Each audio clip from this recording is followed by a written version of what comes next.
Didn't see you there. I hope you enjoyed this segment on cognitive restructuring.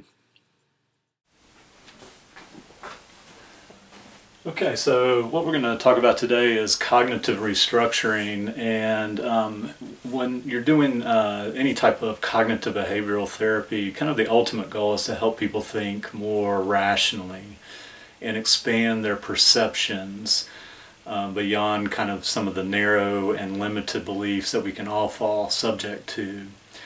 And if you kind of think of Albert Ellis when he would talk about that we all have the ability to think rationally and irrationally, what we're hoping to do is that with helping them think more rationally, they'll be easier on themselves, they'll consider other options, free some energy up so that they can invest effort in improving and so forth. One of the simplest methods that I've learned is kind of almost kind of a little T-square method that I would use. And on this side, what we would do is put the irrational thought. And oftentimes I would put this as I'm listening to them, listening to a client in session. I'd write this down. So it might hear something, maybe a student who's struggling says, "I'm not smart." And then what we would look at, and you'd always want to elicit that from the client first, is, hey, what would be a healthier way to think about this, or a more productive way of looking at this at this time? And a lot of times we would have to help them reframe it, that, hey, I may not be doing well now, but that does not mean that I'm not smart. And we could go even further with this, that with improved effort or some study skills, you could notice some improvement, and we could help with this. Now, I found that folks didn't really follow through with this as homework when I'd ask them to kind of restructure their thoughts, or to keep this kind of a T-square on a piece of paper and write down other ones.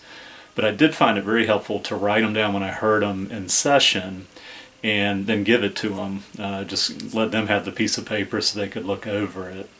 So again, just one way of doing cognitive restructuring, of helping people be a little easier on themselves and consider other options. I wanted to add a couple other things to this, just to keep in mind that when we're doing cognitive restructuring, the practice is so important. And the way I like to describe it is, we don't learn a language by going to one class, or we don't learn to play an instrument by taking one lesson.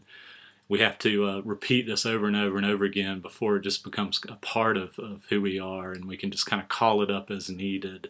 So practice is a key feature, and I think Judith Beck does a really nice job with her reminder cards that she uses with clients, so that create little cards with the more rational or productive statement that they want to tell themselves, that they read over and over, and then keep by their bedstand, or they can keep in their car, or what have you, just as a way to start to kind of inculcate into their way of thinking, versus sometimes our natural irrational or negative self-talk, which can easily pop up.